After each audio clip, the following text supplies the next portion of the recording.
சர்க்கரை நோயாளிகளுக்கு ஒரு மிகப்பெரிய வரப்பிரசாதமாக இருக்கக்கூடியது தான் வந்து ராகி அப்படின்னு சொல்லக்கூடிய இந்த கேழ்வரகு.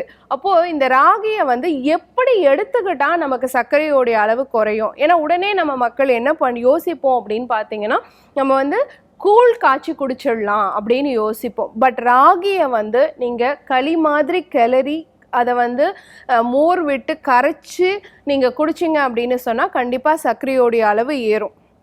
அதே மாதிரி கூழ் மாதிரி காய்ச்சி குடிச்சிங்க அப்படின்னு சொன்னாலும் சர்க்கரையோடைய அளவு ஏறும். அதனால் கண்டிப்பாக ராகியை வந்து நம்ம சாலிடாக எடுத்துக்கலாம். எப்படி எடுத்துக்கலாம்? ராகி இட்லி, கருப்பு உளுந்து சேர்த்து ராகி இட்லி, அல்லது வந்து கருப்பு உளுந்து சேர்த்து ராகி தோசை, அந்த மாதிரி கூட வந்து ஒரு நீர்க்காயோடைய கூட்டை சேர்த்து நம்ம எடுத்துக்கிட்டோம் அப்படின்னு சொன்னால் கண்டிப்பாக சர்க்கரையோடைய அளவு வந்து குறையறதுக்கான வாய்ப்பு இருக்குது. அதே மாதிரி ராகியை வந்து களி மாதிரி கிளறி அதோட ஒரு கீரை குழம்பு மாதிரி சேர்த்து சாப்பிடும் பொழுதும் சர்க்கரையோடைய அளவு குறையறதுக்கு வாய்ப்பு இருக்குது.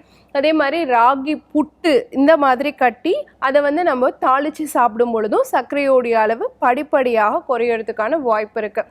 ஸோ ராகி அப்படிங்கிறது வந்து நம்ம கண்டிப்பாக நம்ம பாரம்பரிய தானியங்களில் ஒன்றாக இருந்தாலும் சர்க்கரை நோயாளிகளுக்கு அது வந்து ஊட்டச்சத்து குறைபாடை போக்கி அவங்க உடலில் இருக்கக்கூடிய அத்துணை சத்துகளும் அவங்களுக்கு முழுமையாக கிடைக்கப்படுறதுக்கு குடல் ஆரோக்கியத்தையும் மேம்படுத்தி கணையத்தினுடைய ஆரோக்கியத்தையும் மேம்படுத்தி சர்க்கரையோடைய அளவை குறைக்கக்கூடியதாக இருக்குது.